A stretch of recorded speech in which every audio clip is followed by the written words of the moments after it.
ॐ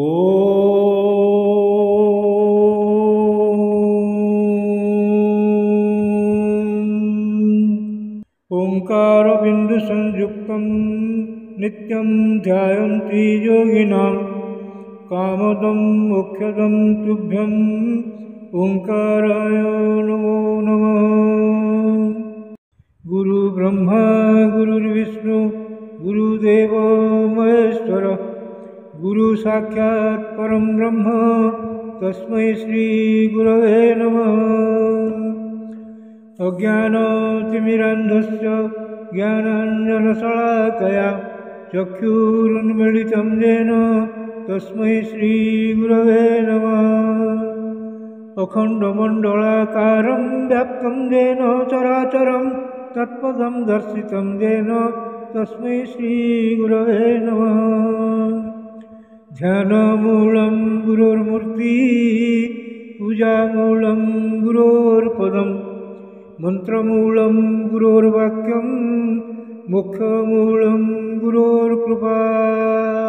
मन्नाथ श्री जगन्नाथ मद्गुरु श्री जगद्गुरु मदात्मा सर्वभूतात्मा तस्मै श्री गुरवे नमः। जंदारु ब्रह्ममूर्ति प्रणवतनुधरं सर्ववेदान्तसारं भक्तानां कल्पवृक्ष भवजलतरणी सर्वतत्त्वानुतत्त्वं योगिनां हंसतत्त्वं हरिहरनमितं श्रीपति वैष्णवानां शैवानां भैरवश्च पशुपतिः परमशक्तितत्त्वं च शाक्तं बौद्धानां बुद्धसाक्षात् ऋषभजतिवर जैनसिद्धान्तसारं तं देव पातु नित्यं कलिकलुषहरं नीलशैलाधिनाथम्। अथ श्रीभागवत महापुराणं तृतीय स्कंध अष्टादश अध्याय हिरण्याक्ष सहित वराह भगवानकर युद्ध।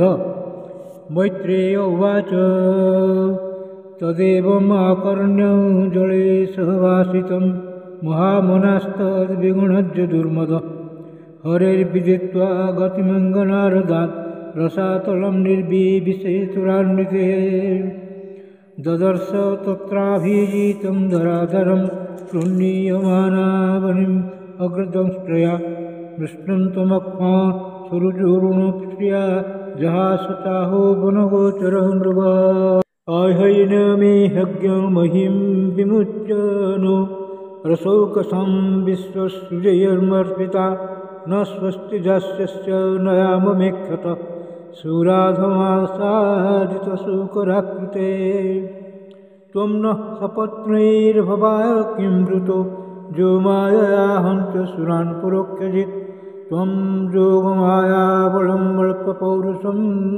संस्थाप्य मूढप्रमृज्ये सुहृत्सुजा त्वयि संस्थिते गदया शीर्णशीर्षा न स्मद्भूतच्युतया जे च तुभ्यं बलिं हरन्ति सयोजे च देवा स्वयं सर्वेण भविष्यन्त्यमूढा स तुज्यमानोरिदुरुक्ततुमरैर्द्रंष्टाग्रमाग्रां मागामुलक्ष्य उपलक्ष्य भीतां तोदं नृषण्डिरगाधम्बमध्यात् ग्राहाहत सकरेणुर्जतेव स तुज्यमानोरिदुरुक्ततोमरैः द्रंष्टाग्रगां गाम् उपलक्ष्य भीतां तो अदं नृषण्डिरगाधम्बु मध्यात् ग्राहाहत सकर रेणुर्जर्थेव तं निश्चरन्तं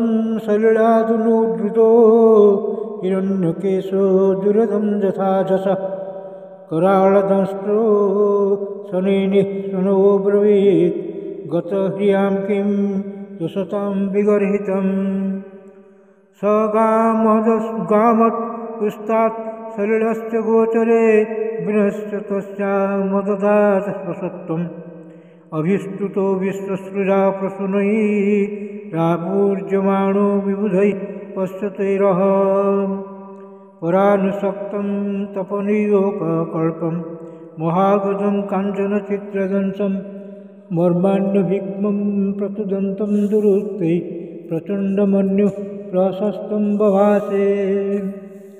श्रीभगवानुवाच सत्यं वयं भो वनगोचरा मृगा जुष्पद्विधान्मूर्गये ग्रमासि गारामसिंहान् न मृत्युर्पाशै प्रतिमुक्तस्य वीरा विकथनं तव गृह्यन्त भद्र। एते वयं न्यासहराम्रशौकसां गतभियो गदया द्रावितास्ते तिष्ठामहेथापि कथञ्चिदाजौ स्थेयं क्वजामो बलिनोत्पाद्य वैरं त्वं भद्रथानां कलिजूतपाथिपो घटस्वनो स्वस्तय आस्वन्व संस्थाप्य चास्मान् प्रमृजाश्रुशोकानां जह्वां प्रतिज्ञां नातिपीर्पत्यसभ्यः। मैत्रेय उवाच सोऽधिक्षिप्तो भगवता प्रलब्धश्चरुषा भृशम् आजहारोल्बणं क्रोधं सृज्यमानो हिरण्याडिव सृजन्नमर्षितः स्वास्मान् पुण्यो प्रचलितेन्द्रियः आसाद्य तरसा दैत्यो गदयाभ्यनद्धरिम् भगवांस्तु गदावेगं विसृष्टं रिपुणोरसि अवञ्चयत्तिरस्मिनो योगारूढैवान्तकम् पुनर्गदां स्वमादाय भ्रामयन्तम् अवीक्षणः अभ्यधावद्धरिः क्रुद्ध संग्रम्भाद्दष्टच्छदम् ततश्च गदया रातिं दक्षिणस्यां भ्रुवि प्रभु आजघ्ने स तुं सौम्य गदां कोविदो हनत्।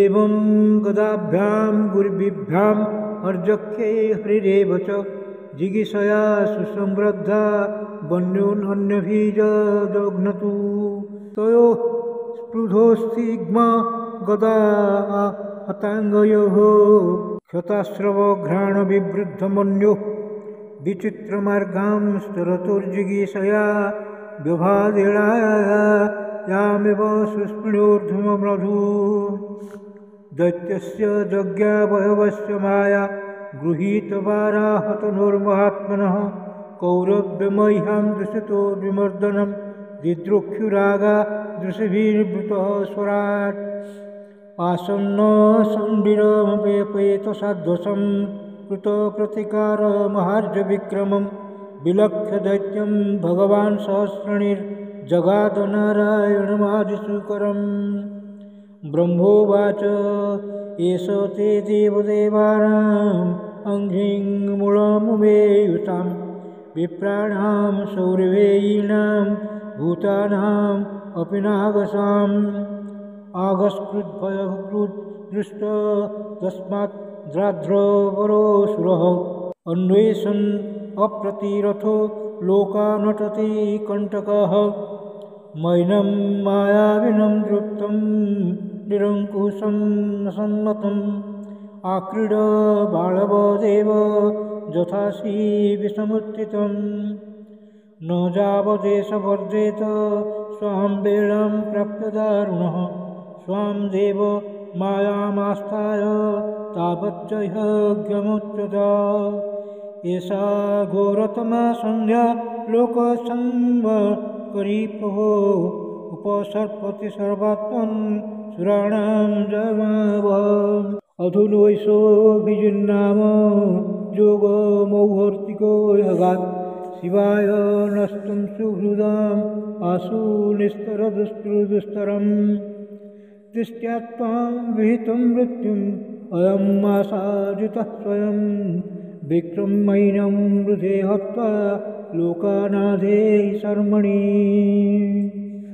इति श्रीमद्भागवते महापुराणे पारमहंस्यां संहितायां तृतीयस्कन्धे हिरण्यवधे 18 अध्यायः। भीमस्यापि रणे भङ्गो मुनेऽपि मतिभ्रमं यदि शुद्धम् अशुद्धं वा मम दोष न विद्यते। श्रीकृष्णार्पणमस्तु श्रीकृष्णार्पणमस्तु श्रीकृष्णार्पणमस्तु।